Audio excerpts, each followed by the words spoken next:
Greetings, everyone. My name is Barbara Krillman, and I'm the minister here at Linden Park Community Church in Hamilton. And I am so excited to introduce you to a dear friend of mine. This is Susan DeHaan, and she is the minister at St. Andrew's in Chalk River. We went to Calling Lakes, Fort Capel, Saskatchewan, her final learning circle, my first learning circle, and we were in the same peer group. So we've stayed connected and we've become friends. So welcome, Susan. I'm so glad you're here today. Thank you so much for the invitation.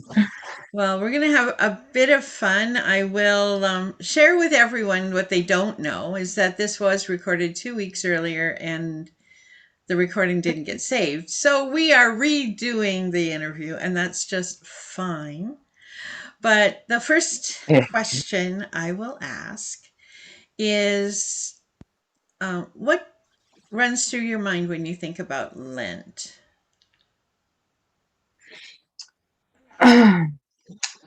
I would say a couple of things because previously it would be, um, how do I want to say, Lent?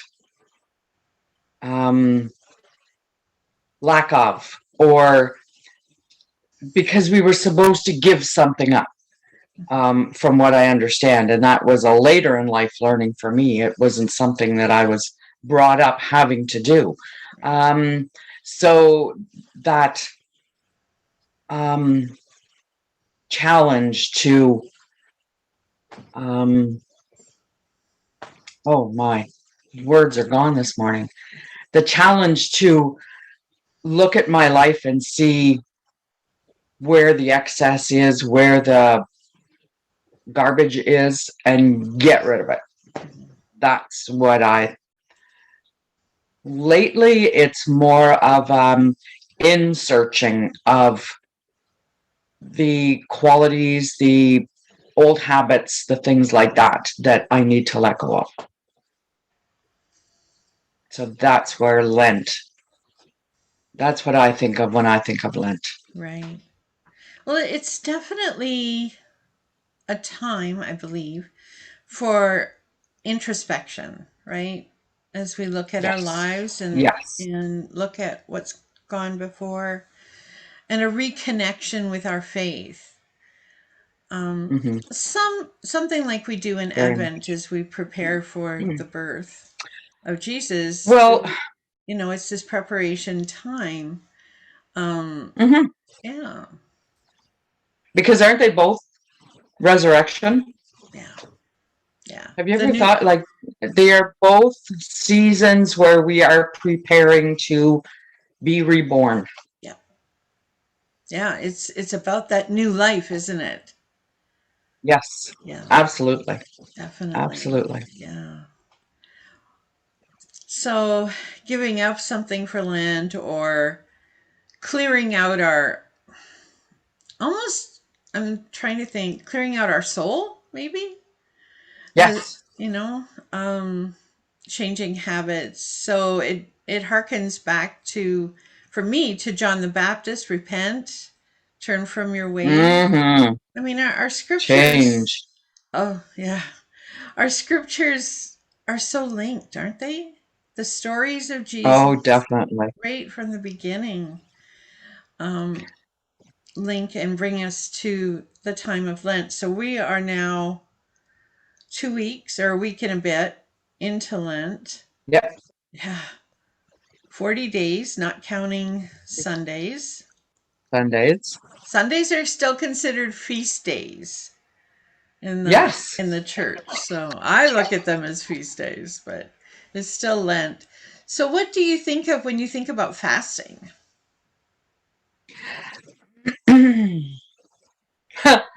I try not to think of it because that means food. and but fasting can take on so many different contexts. Yeah. Um, Fasting in your life, like fasting,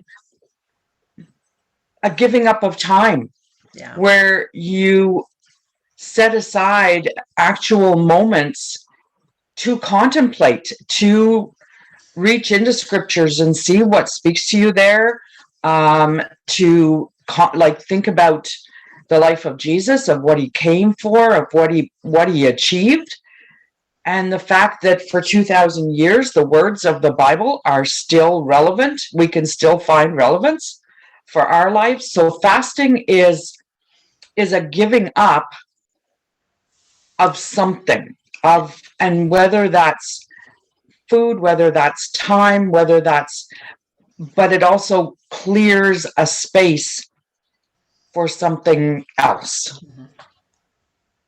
It's true. It's true. Mm-hmm. Um, Yeah.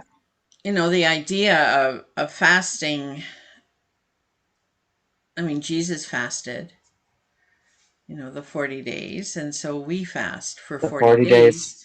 But it's also very interesting, I find, that a lot of our church um, festive times and our church preparation times talk about Mm-hmm. fasting, and initially from food. True. Yes. Everything in the Bible circles around food and life, right? So it's water, it's Well, bread, yeah, and it's life, right? absolutely. And it, Absolutely. Their culture was a very was centered on food. Their whole culture. They were, Mhm. they welcomed people with food. They did everything. Right. Everything was, yeah, surrounded by food. Yeah. Yeah, definitely. Well, I also find that the celebrations or a covenanting, an agreement between families, an agreement between cities or whatever, Mm-hmm. were always celebrated with a dinner, with food. Absolutely. And the same in our churches, when there's a covenanting, it's finished with Mm-hmm. food or communion. So we share at Yeah. the table. So fasting from food it seems like it would be the simplest thing to fast from. It However, does. It does. But it's not simple, is it? no, No. no, it's not. And it's challenging Hmm. because when you, I think when you fast from food, you have to fill that space with something else Hmm. because otherwise you start to, you break down, Yeah. I need to eat. I need to eat. It's a constant there. But if you're fasting from food, you have to find it more something that's relevant, something that's more meaningful, and fill that void. Yeah. See, I'm finding it difficult now to fast from bread. That was Mm, my fast for this Lent, and especially as I'm making bread for other people, yeah. right? So I'm smelling it in the house. And for the Mm, first few days it wasn't hard. But as I move along, it's getting more and more difficult. Um, but then I turn that into, well, Jesus faced so many difficult things. This really isn't difficult. Like when it comes down to it, I'm not suffering. I'm no. not losing weight because I'm not eating bread. Let me put it that way. But my health is getting better. So But that's a good thing. good. That's a good thing. Yeah. But what other Yeah. And things would you fast from? well, the I mentioned time. Hmm. Um, Giving up a lot, like how many people do we see in our churches these days? There are a lot of people out there who used to go to church regularly, who were brought up going to church regularly. Hmm. Um, could you give up, that 1 hour Yeah. and go back? So that's one example of something else you can give up. You could give Hmm. up, you could fast from physical things, giving up the stuff that clutters your life. Yeah. Um, Fasting from, oh, what was I just thinking? Shoot, went through my head. Um, anyway, that kind of fasting, if fasting can involve a whole lot more than just Yeah. food. Yeah, we can. As we seek to find God's path for us, and we Hmm. fast, maybe it's from, like you say, getting rid of some of our stuff. And in fact, a number of years people have done 40 items, 40 days into a bag Yeah.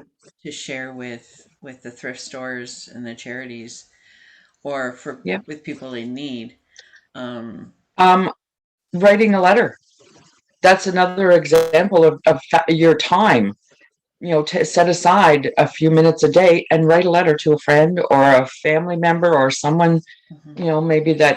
maybe you've talked to them recently, maybe you haven't. Maybe it's someone that even thinking of you or hi, how are you is amazing. And we don't, it doesn't, although physical writing has, become almost obsolete at times, use the email, use your internet, use your devices and say hello to someone that you Yeah, haven't said hello to in a while. yeah, exactly. Actually, that's a really good example, and it's one I'm going to think about Hmm. over the next couple of weeks as the fasting becomes a little bit trickier for me. Replacing Exactly. that with Oh, good idea. something Yeah. other than food. Because what people Hmm. try to do then is, if you're fasting, say from chocolate, you replace that chocolate with pastries, right? Or chips. If you're fasting from pastries, you replace it with ice cream. I mean, we want to find Yeah, alternatives, right? exactly. And it doesn't. Exactly. Now, And doesn't yes, that defeat the purpose? I think it does. I think it does. Now, yesterday I made a gluten-free bagel. Hmm. So a healthy bagel baked in the oven. We threw them out. That's how bad they were. And I thought, maybe I'm not supposed to try to do that. Maybe I'm not supposed to find those replacements. So um, when we go and look for a Not in food replacement anyway. like that, Yeah. well, yeah, not with food. That's Yeah. replacing one bad habit with That, another bad habit. exactly. And I think the whole purpose of Lent, like we said at the beginning, was to go inside, was Yeah, to look at yourself and say, if I am willing to say this is what I'm giving up, then I need to give it up. I yeah, don't need to replace it. yeah, And take that time, take those moments when you are challenged to maybe journal or, like we said, write a letter, do something totally different yeah, yeah. that Paul's takes you inside. Yeah. Read, read scriptures.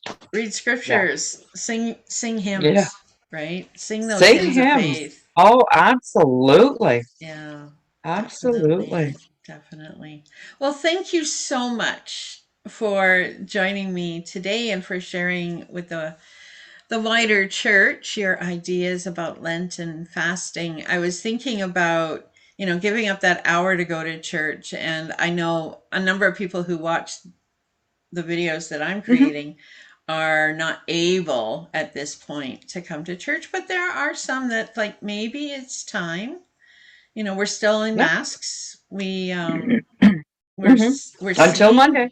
but with masks on. Actually, I think we're going to continue a little bit longer, but I'm not sure of Oh, good. that one Good. yet. Yeah. Um, but if you can't physically come into the church, then watch a video Mm, of somebody's preaching, whether it's yes. mine or somebody else's. Like, connect with your Exactly. faith through that, or gather two or three of your family around, your laptop or your television, and watch a service someplace else. So there's still ways that Exactly. you can give up that time without physically entering the building. Um, Sure. yeah, just some Yeah. extra thoughts on that. But again, Good. thank you so much. There's a Thank knock at my you. door, so I'm going to have to go. But God bless, and I will be Thank you. with you shortly.